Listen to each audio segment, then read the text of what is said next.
Welcome everyone. Our special guests today are Marta and Paolo Galli of Le Ragose, an excellent producer of Valpolicella, Ripasso, Recioto, Amarone in the Valpolicella area. They are of Negrar. How are you today? Hi to everyone. Hi, Tom. Hi, ciao, ciao. Okay. Ciao, ciao. We were talking for a few minutes before we started here, and you told me that some great news. You said in Verona yesterday, you said it was reported there were 0 cases of coronavirus, so things are getting better, yes? Yes, it's getting better. In all the Veneto region is getting better, and also in Italy, we are opening again all the restaurants, bars, business activities. So we hope that this trend will be the same also in the next month. But for the moment, we are starting again also with people in the winery that can come to visit and tourism. We hope so. So yes, I hope so too. I've been doing some webinars with some producers from Piemonte, and they told me the same thing, but they said that like the travel between regions, sometimes you can't travel from one region to another in Italy. What is the situation in the Veneto as far as traveling from one region to another? No, you can travel in your region, so you can travel in Veneto, but you cannot travel in another. For example, we cannot go to Piemonte until the 3rd of June. From the 4th of June or the 3rd, we can go in all the regions. So okay. Well, just more 2 days. Yeah. That's just a few more days, right? So that's fine. So good. So tell me how the weather has been so far for the growing season. How do the vineyards look? The weather has been actually until the first week of May very sunny and hot. We had a very hot April and hot May. In the middle of May has started raining, and in the last 2 weeks it has rained a lot. And so now it's good because the vineyards have had enough sun and enough rain, so are very green. I took some photos in the vineyards 1 week ago, and the grapes are flowering and they are blooming so well. So we always hope until September that everything will be fine. But for the moment, the weather is good. Now in the next weeks, it's supposed to be sunny and rainy. Good. The meaning of the name Le Ragose. Tell us. Le Ragose is the name of the hill, the name of the place where Le Ragose is. And our best translation for Le Ragose is in Greek, that Ragos means grape.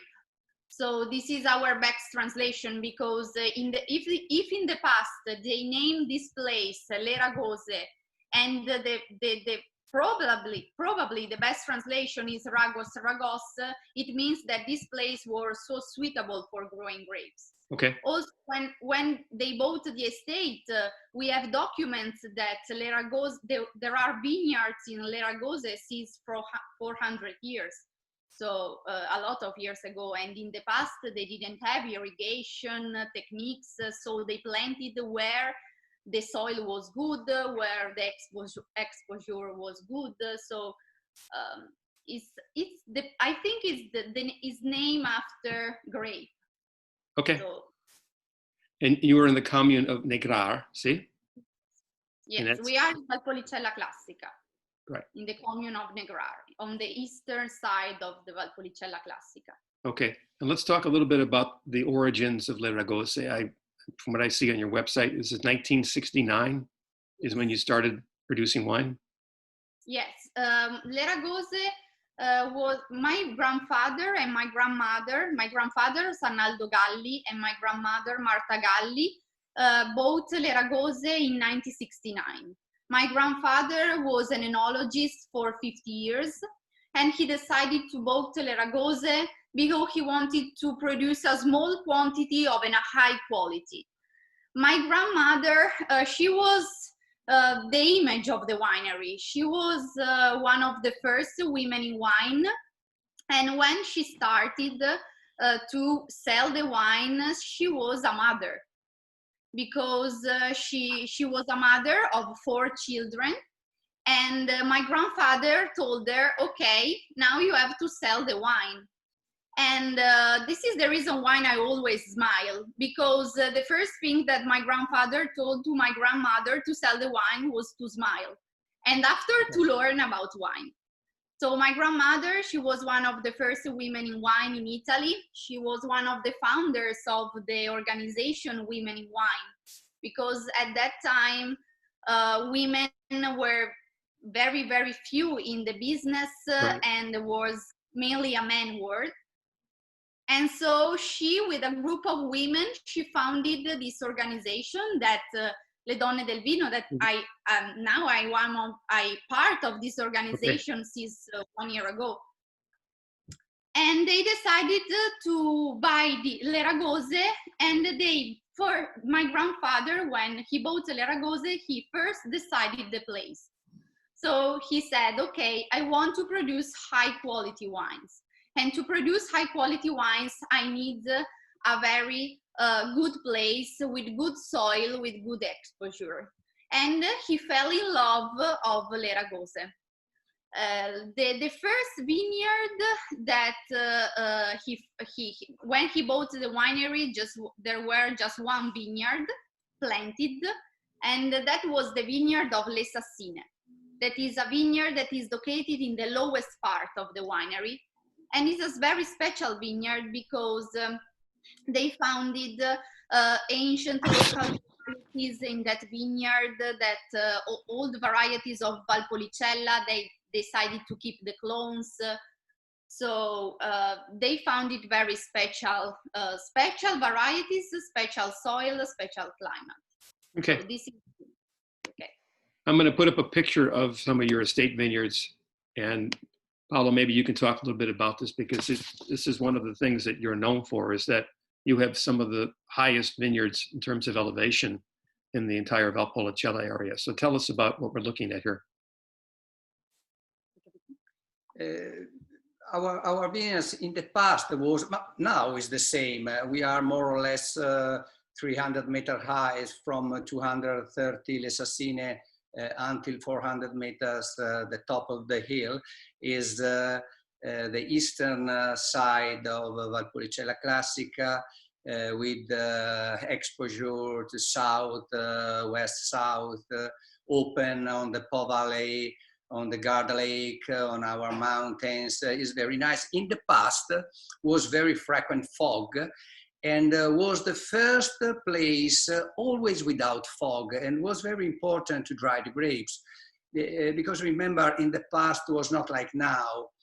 We have less technical, less possibilities, and only where the climate was like in Le Ragose, without humidity, without fog, it was possible to dry the grapes. Okay. In plain was practically impossible.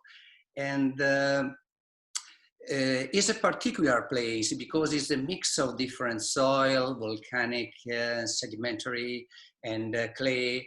We don't suffer drought, we have no irrigation. And so is a natural quality. When you speak about today about natural production and so on, biodiversity and so on, here is very easy to understand, because naturally here the vineyard is more natural, because the conditions are very particular. And then here is less difficult to produce high quality, because the quantity is have always a limit. The nature give a limit to the production. So in plain is very easy to produce, I don't know, until the double, like here.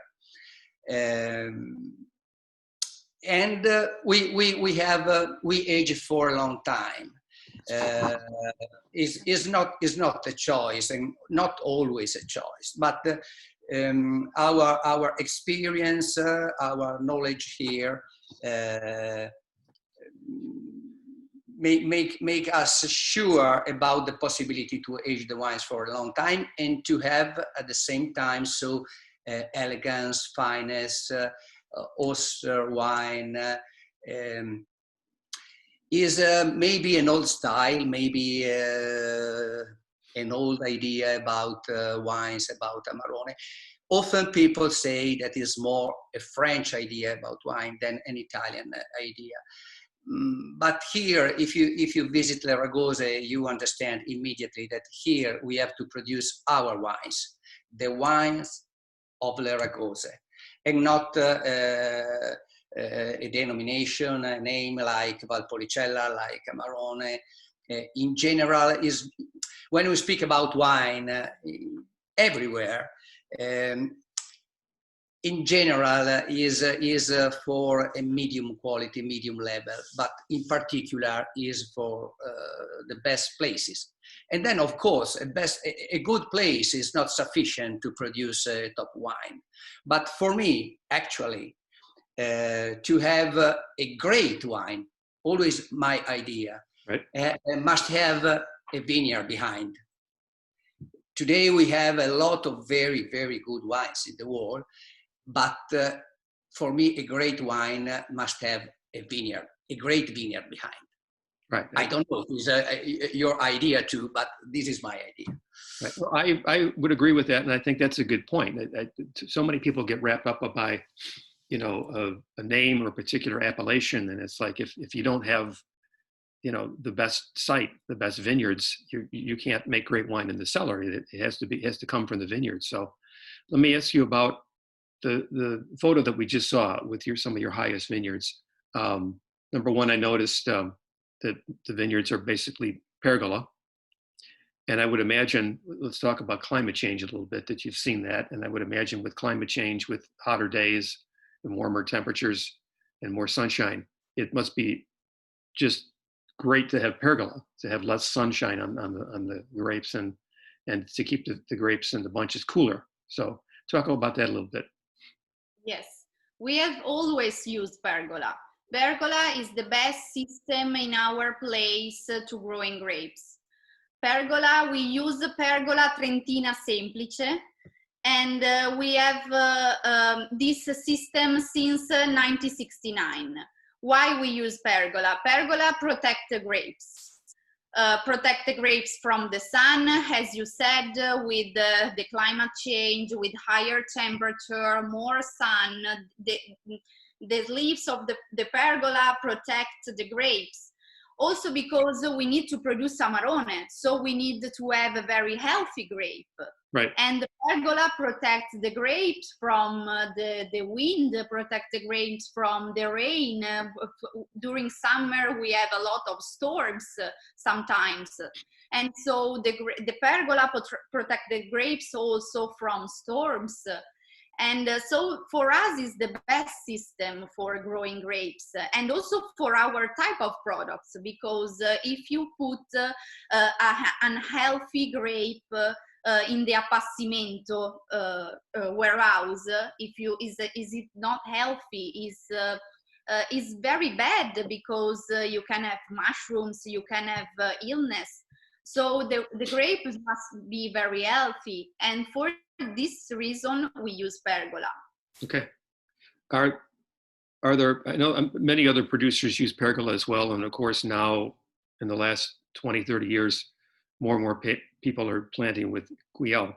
So what do you see with other producers? Are people sticking with pergola, or is there, I know people want to switch to Guyot because they get more plants per hectare.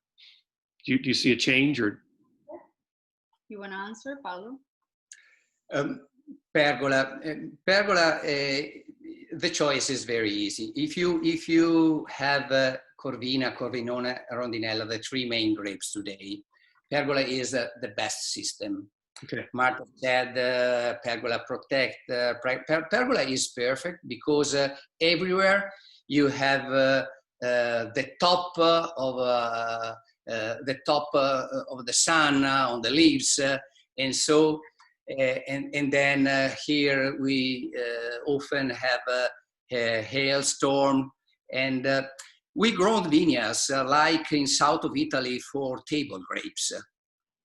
Because we don't use fresh grapes, we use dried grapes, and must be perfect. During the summer and the last 15-20 years was very frequent. So the sun, the season was very hot, and the sun cooked the grapes. If you have a system like Guyot, a system on the wall, you have until midday. If Guyot is north-south, okay, is the right direction. You have sun until midday, right, and then after midday to the other side. But always 50% of the wall. With pergola, you have always 100% of the sun because it's like dark, okay. And is perfect. And then we said before, protect the grapes, and then we can cut leaves or not to have more sun or less sun. In the past, frequently we cut away leaves. Now the contrary, and so pergola is more flexible. Okay. Remember, we have to make always the best possible. The best possible is not the best. Okay, this is very important. If you use this, if you are flexible, if your system is flexible, we use a blend of different grapes. So we can change a bit percentage and so on. And so every year we can make more or less the same level. Guyot in the past, at the first 90s, the school here in Valpolicella pushed to Guyot because it was an international system. Yes. And we had a problem with the maturation in the past. And so often using Guyot, you can have the harvest a week, 10 days before. But now it's no more the same. So remember, pergola is flexible. You can cut the grapes before or after. But now, frequently, we begin the harvest the second week of September. Okay. And this is a limit for us. Marco, my brother Marco, that is agronomist and winemaker, since 5-6 years ago, work in vineyards to have, if it's possible, a maturation later and not before. It's very strange, but the nature change, and we must be flexible and understand. A good wine grower for me must be so. I think that's a good point. That you can't have a recipe every year. I mean, you're working with Mother Nature, so each year is going to be different. So, would you say that it in general that grapes grown with the pergola system instead of the Guyot system, at least for your grapes in Valpolicella, you're going to have a fresher wine, a wine with more acidity, or does it really depend on the individual producer? Our varieties gives us wines that have a great acidity. Is one of the main characteristics of our varieties. So it does not depend on the pergola, but it depends on the varieties. So Corvina, Corvinone, Rondinella, and also the other local ancient varieties gives this kind of wines. So a great acidity, and a great acidity, and thanks to the appassimento method and the vinification, a very long life. So the acidity of the wines from Valpolicella is a characteristics of the varieties. Right. Given, okay. And I would imagine with those vineyards at such a high elevation, that's going to also preserve acidity and give you wines of great structure and wines that can age for a long time. Yes, yes. Just want to show you. We just opened 1 week ago an Amarone of Oh wow, 1970 and was still alive. So yes, but you may expect that from an Amarone, but we also open a Valpolicella from 1974, and also this Valpolicella was still alive. So that's it's great. a characteristics of our wines to have a very long life. That's great. I'm as you said, yeah, you would imagine the 1970 Amarone might still be in good shape, but unfortunately in America and in many other countries as well, Valpolicella is thought of just as a very ordinary wine and a wine you drink when it's very young. And your example and the example of many other, several other producers in the area, Valpolicella can really age for a long time. So to talk a little bit more about that, about just Valpolicella, about its aging complexity and structure.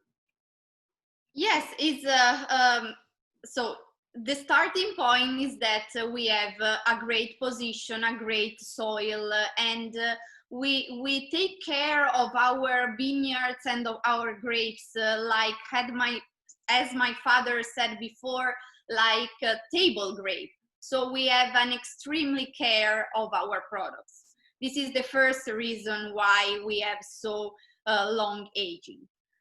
And Valpolicella, I know that in the American market is how you said, is still not very present. But now we have just export Valpolicella Classico for our American market. We have just sent it to our importer. And this is the actual Valpolicella Classico. Okay. Valpolicella Classico is a fruity, fresh, basic wine. We produce Valpolicella Classico in October, November, and is made just with the stainless steel. And it's very interesting, this product, because you understand our place. With this wine, you understand the place, or the taste of our soil, of our grapes, or of our varieties fresh. I think it's important to emphasize that wine because, you know, Amarone is such a distinctive wine, such a singular wine that, you know, it's very difficult when people start to try wine to appreciate Amarone. So the Valpolicella can be a great introduction to your area, as you said. Go ahead. Yeah. In Verona, we sell a lot of Valpolicella because Italian people love that kind of wines. Our main market for Valpolicella Classico is Verona, is Italy, because is a wine for everyday meal. Is not as an Amarone that is more complex, more structure, more color. This is maybe a simple wine, but an important wine to understand the place, because with this wine you understand the soil, the characteristic of the place. So this is the wine, the first wine of our line. And I think that is interesting that the American market now is more open to this wine. They are starting to consume also not only Ripasso and Amarone, but also this basic wine.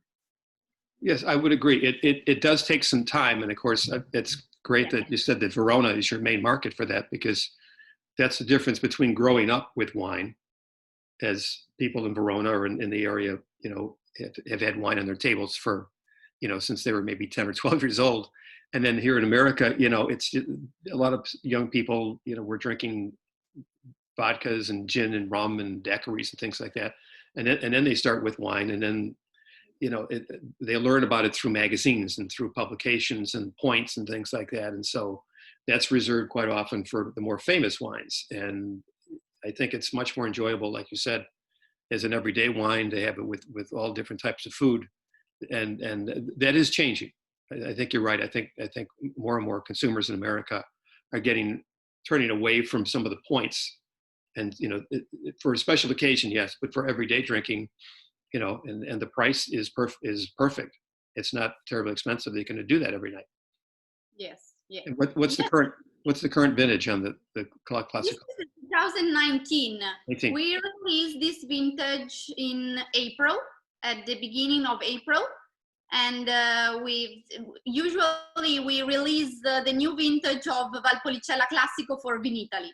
So Okay. This year, unfortunately, there weren't Vinitaly, but we released at the beginning of April. So this is the new vintage, just released. Because this wine, you have to drink this wine to have the best expression is an year wine. So you have to drink it in 1 year time, and because it's a fresh wine. Right. And this is the best.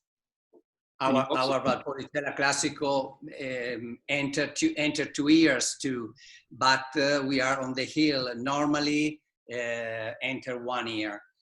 Of course, we prefer always to export Ripasso, Valpolicella Superiore, because the price is not so different, but have another life and last without problem 10 years and more. And so for our image and the quality of the wine, of course, is different. Are two completely different type of wines. But if you want to understand our grapes, and today is very important, typicity, the tradition, you must drink the basic wine. And remember, in Italy was always frequent because in Piemonte they drink normally Dolcetto and not Barolo and Barbaresco. They export Barolo and Barbaresco and drink Dolcetto or Barbera. Yes. And in Tuscany, the same for Chianti, young Chianti, and in Emilia-Romagna, I don't know, sparkling Lambrusco. Is typical, a popular wine is typical in Italy. Why? I don't know why, but it's so. Well, it's one of my friends from Piemonte said, when I had lunch with her, it said, a wine producer, she said, in the United States, you drink wine all the time. We drink it with our meals. We only drink it with our meals. And so that makes a difference. You're not out to impress someone and here's 97 points or something. Here's a wine that I think will go great with what you're eating. And so you don't tend to focus on how many points a wine got or how big or how intense it is. You focus on a wine that has balance and goes well with food. I think that's important to remember.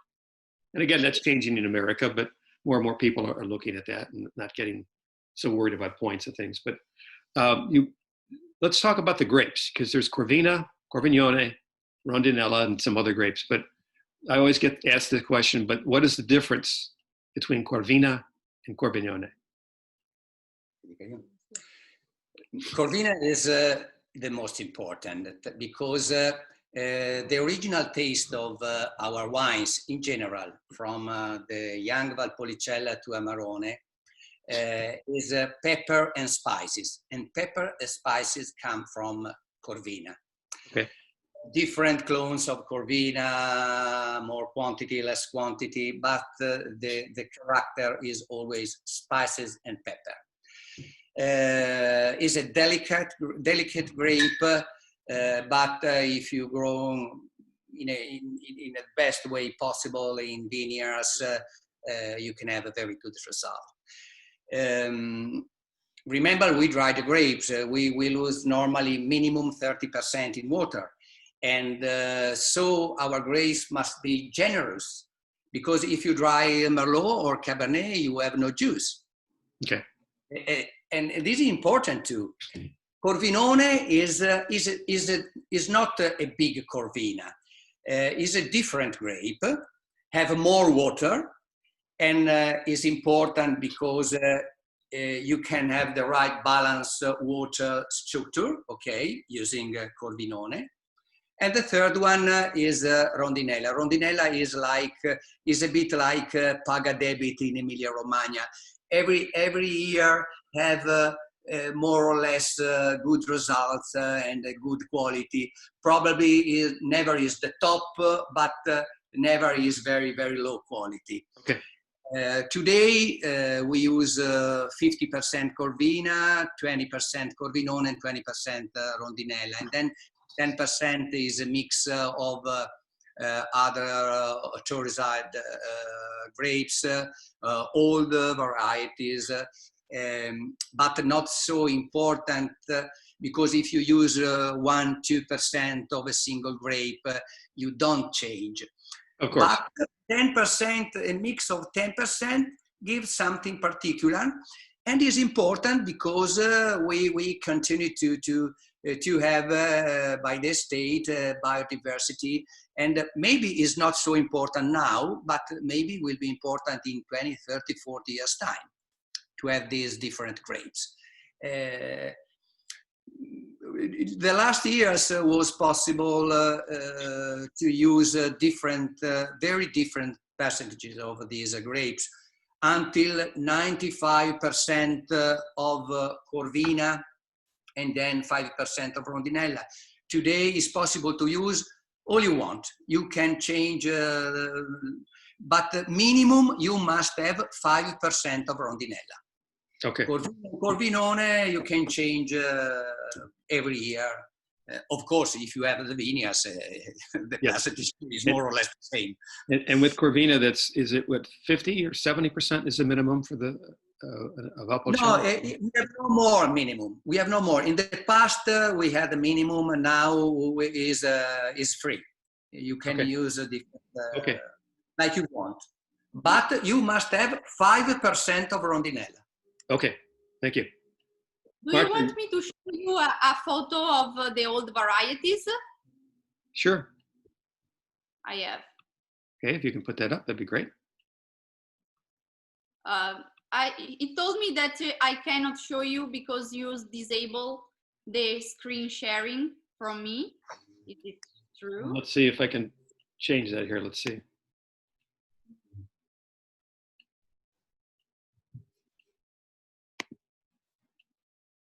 There's too many buttons here. Here we go.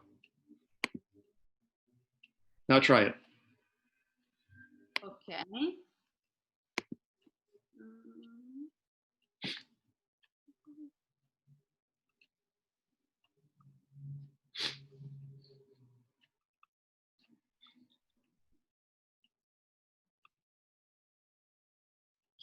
Can you see something? It says, here we are. Yes, thank you.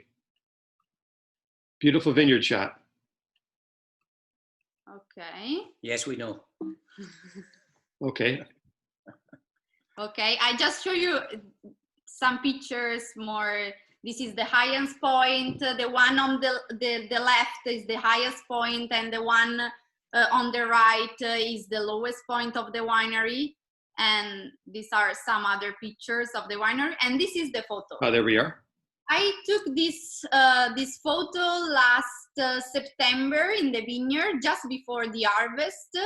And I took the photos of some of these old varieties that we decided to keep in our blend. And now this would be good for a quiz for people. My friend Lars Light is participating today. I've heard Osoleta I was going to ask you about. I know that's used in many Reserva Amarone and certain wineries. And Dindarella has been around a long time, but Cabruzina, Spigamonte, Forcellina, these are these are really obscure varieties. How many rows of these do you have? Do you want to answer? Quanto ne abbiamo di queste? Total is 10%. Okay. It's very, ne abbiamo di ciascuna pianta. Yes, 10% total is from 1 to 2% in total, and are, I don't know, from 500 to 1,000 vines. Remember, it's not so important. The single grape is important for us because we know perfectly the possibilities of these grapes, and so in the future will be possible to use one or another if you need more color, more structure. To have an idea, Molinara was very frequent in the past. It was normal 20 years ago, until 20%, because it was the only local grape with the low acidity. Okay. Remember, in the past was normal to bottle with 7.50 per thousand acidity. Today is impossible for the market and for us because with global warming we have less acidity. But Molinara have no color. You produce a natural rosé, and if the market want to have a black color, it's stupid to use Molinara. We used in the past Cabrusina for color, and Oseletta less than, because Oseletta is very small. It's like a pepper, okay? Okay. And have no juice. And so maybe Oseletta is interesting for a fresh Valpolicella, because you press fresh the grapes, but if you dry grapes of Oseletta, you have only extract because you have no more juice. Okay, I don't know, the yield per hectare in wine of Oseletta must be, I don't know, I think less than 10 hectoliter per hectare. Okay, very small. Very, very small Okay. production. All right. But it's just fascinating to see that. I'm going to have to visit soon so I can take pictures of these grapes. And just to say, I saw Forsalina or Spigamonti. Okay. Let's. Spigamonti probably is an Alicante. Okay. Probably is an Alicante Boucher. So the juice is red. The juice is purple. Yes, have a lot. It's a very black and Yes. Have a lot of color, and we need color. We have a lot of acidity, but always problem with color. So often these grapes were good for color. Corbina is the same, have a lot of color. Here we don't have Negrara or Terodola have a lot of color, but are interesting for color, are interesting for tannins, but are not so interesting for wine. And so you have to use the right mix. Okay. Marta, good. Why don't you take that down, and then we'll talk about your. Okay. Do you want to talk about the Valpolicella Superiore, or do you want to go right to the Ripasso? Yes. Do you see me again? I see you again. Yes.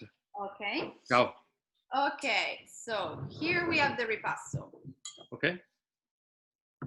Ripasso is the method, and Yeah. yes.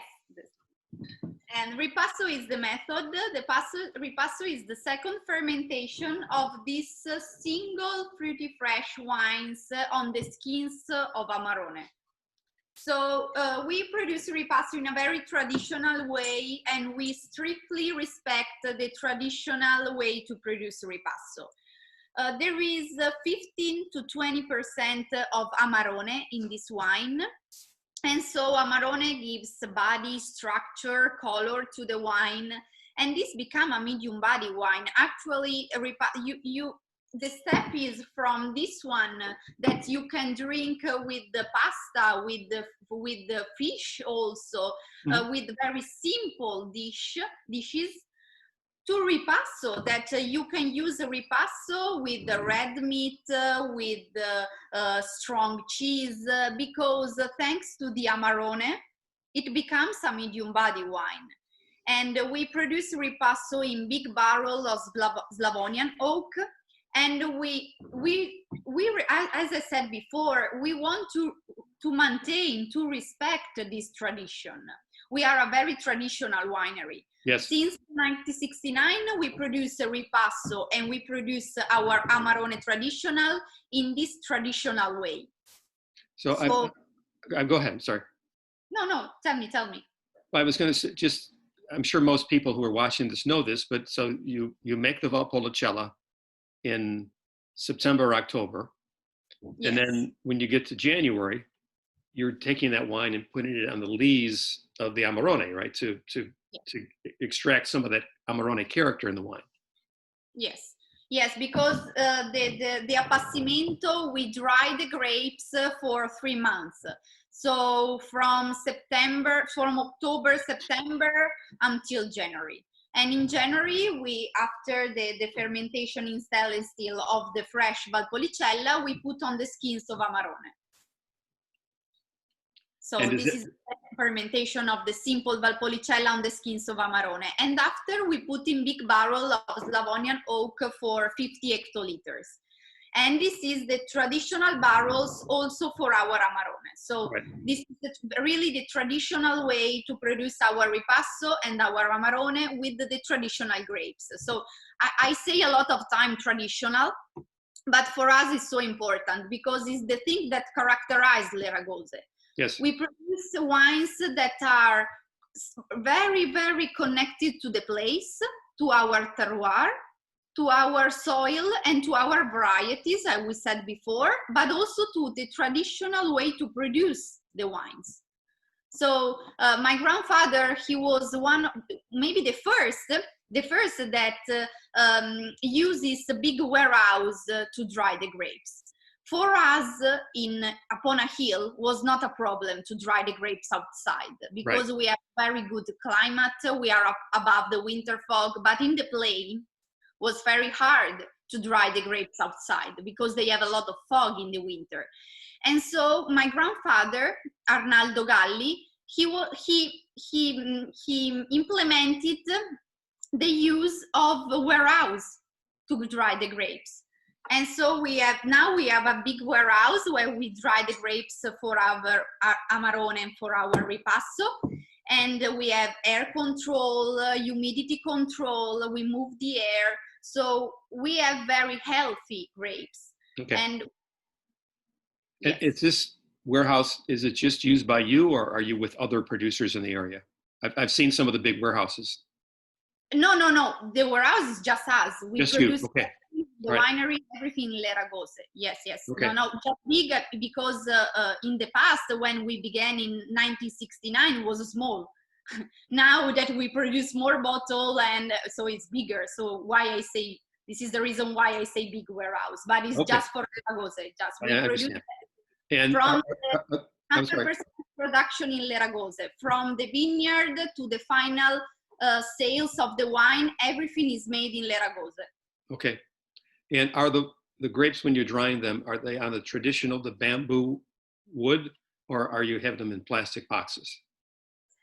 No, so in the past we have the wooden cases. Now we have the plastic cases. And when I asked my dad why we stop using wooden cases and we use plastic cases, he showed me an old wooden cases with mushrooms that is difficult to clean, and a plastic one. With the plastic one, we can clean every harvest. After every harvest, we can have no mushrooms, better cleaning.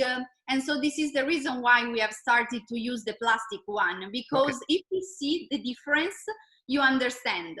It's more healthy to dry the grapes in the plastic one than you get cleaner wines, right? More consistent. Yes. So, and when you say mushrooms, I think we would probably say mold. There's no mold in the plastic boxes, right? So, good. Yes, but in the past we had a technical problem too. We used wooden cases because wood absorbs the humidity when you cut the grapes. The first 2-3 days are very important to dry the grapes, and wood absorb. Now with warehouse, with the possibility to control the grapes, we have no more this problem. Okay. But we have less problem with infections, with mushrooms. For us to have a real top quality, we need science knowledge and experience. But only by science, only by knowledge, only by experience is impossible to produce a top product. Right. You need all the possibilities. You must be flexible, and so you can have the top. Great. Last question, Marta, on the Valpolicella Classico versus the Ripasso. What's the difference on the alcohol? The difference on the alcohol is the Valpolicella Ripasso is 12.5% alcohol, and the Classico, sorry, and the Ripasso is 14.5. So okay. 2 degrees alcohol difference. And the current vintage, the one I have on the Ripasso is 2016? Yes, yes. 16. We have, yes. And is a limit. Is a limit for us. 14.50 like now is a limit because Ripasso is like our Amarone, is elegant, fine, austere, but is have no a big body.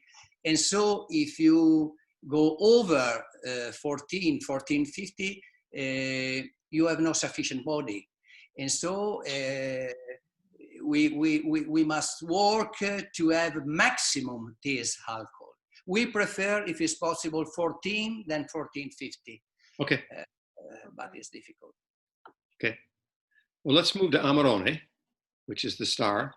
And one thing about what you said a few minutes ago, and I just want to, thank you for that, but you said you keep talking about tradition, but that's, I think, the reason that I know I love the wines, and I'm sure many people who are watching today and know your wines in general are so, they admire the wine so much because you do things in a traditional way. I think that's very important. These are such powerful wines. I don't know that you need small oak barrels to bring out extra spice and extra, toasty flavors to them. I mean, the grapes have such tremendous character to them to start with, and then in the process of making the wines, these are big, rich wines. So I think that it's best to back off and use the large oak. I think that's great. So that's one of the reasons I love the wine so much. So Amarones, 2 things. Number one, this is the same grape blend, Uvaggio, as the Valpolicella, right? 50% Corvina.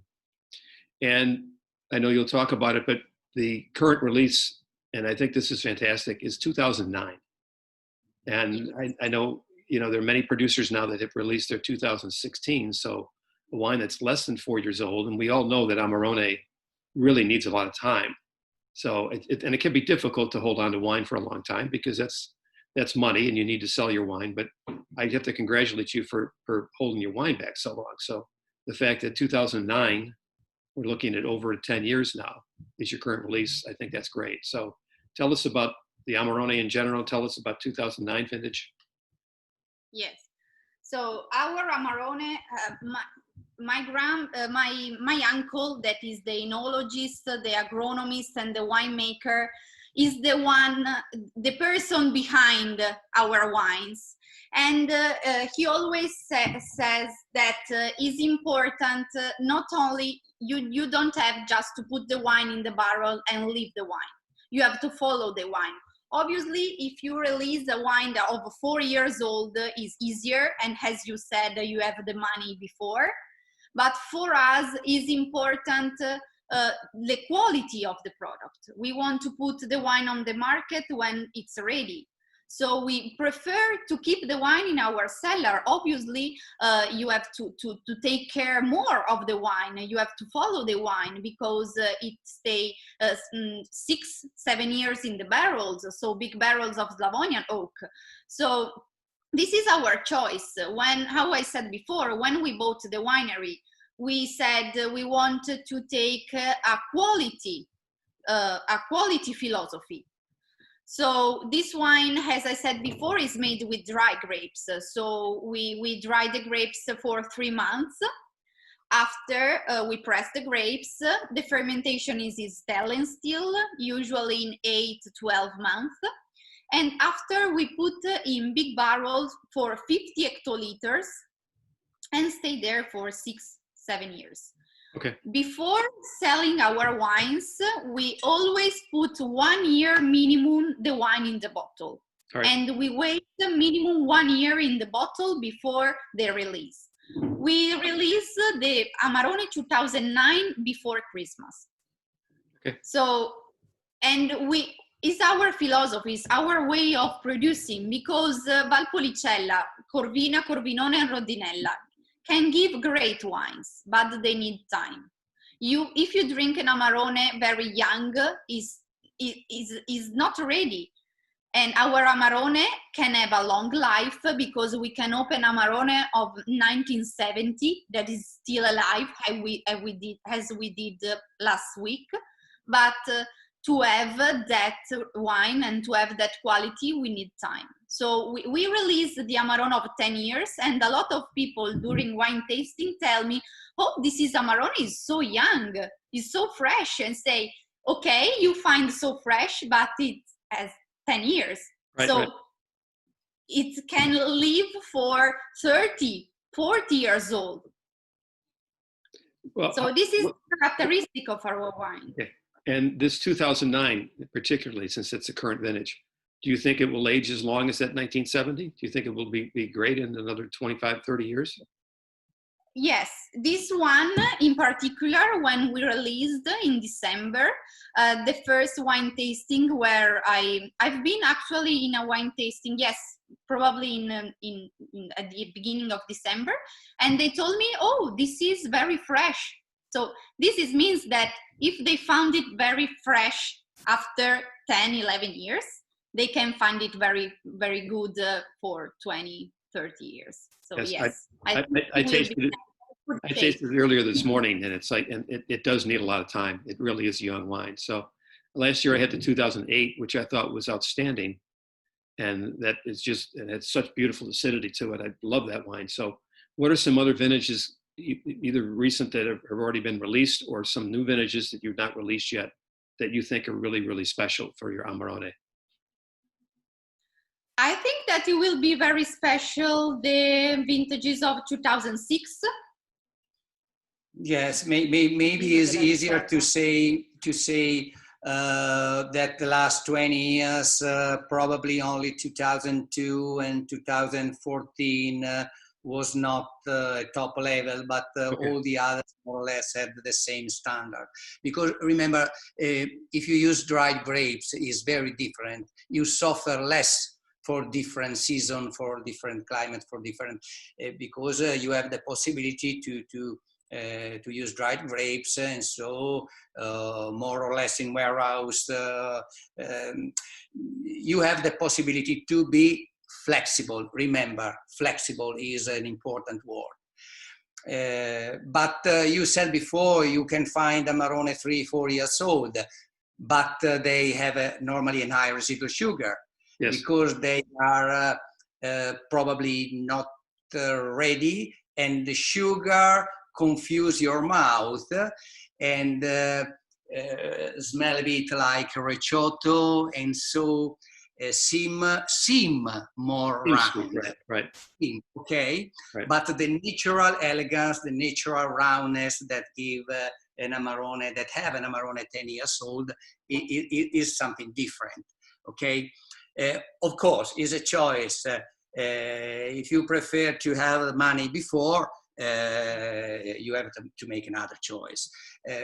But for me, are two different products.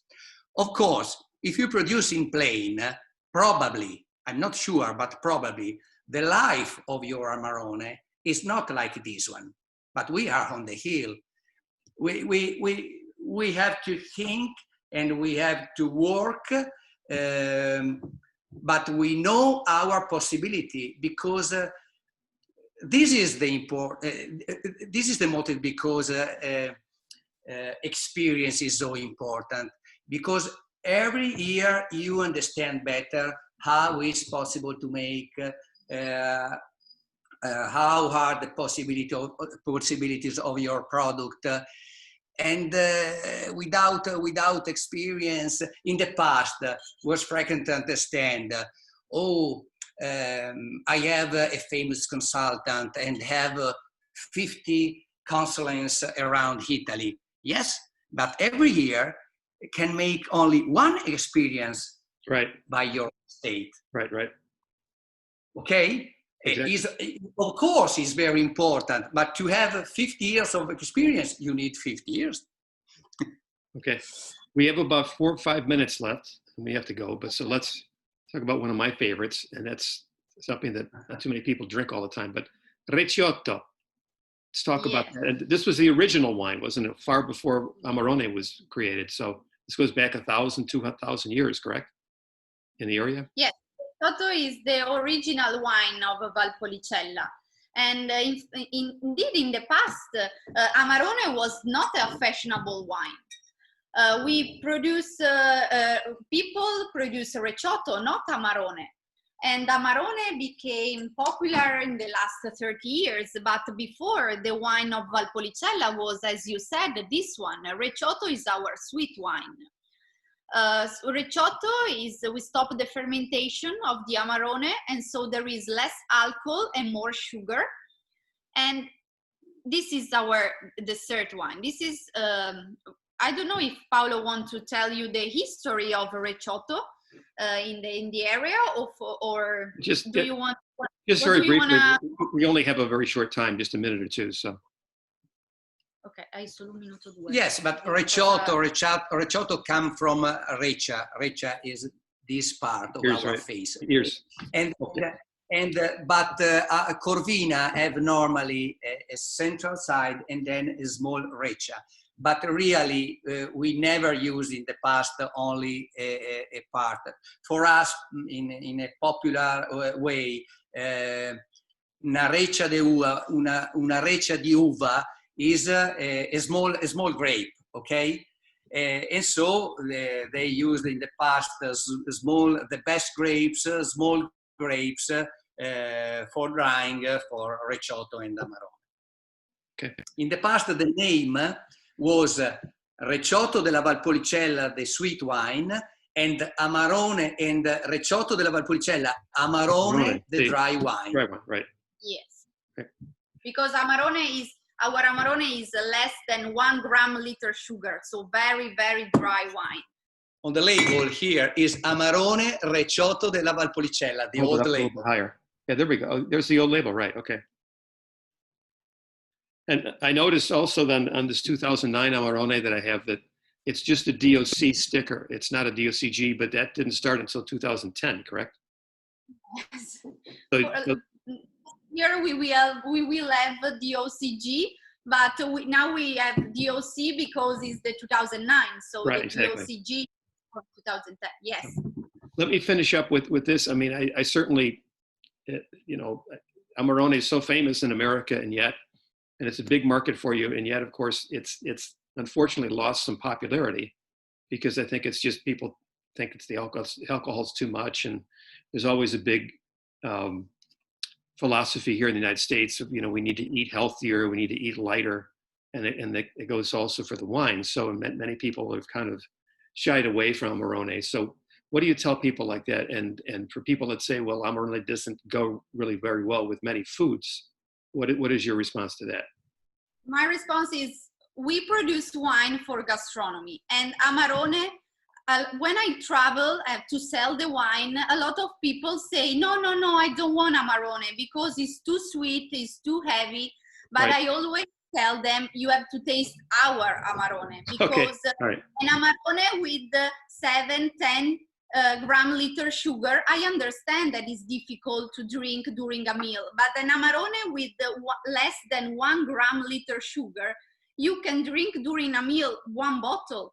And I say that because it's important for us, because we want to produce a wine for the gastronomy. So we want to produce a wine to drink during a meal. And we have long aging, great acidity, and low residual sugar. And with these characteristics, you can drink an Amarone not just as a meditation wine, not just after dinner. You can drink 1 bottle with a steak, with a barbecue, with the red meat, with brasato. And a lot of people, all the people, when they taste Amarone, say, oh my God, this is not what I expected, because this wines is like that. is a wine that is perfect with food. And so when people say that, because always they tell me that, I say no, stop. Okay. Before, taste the Ragose Amarone, Okay. and after you can choose not to drink.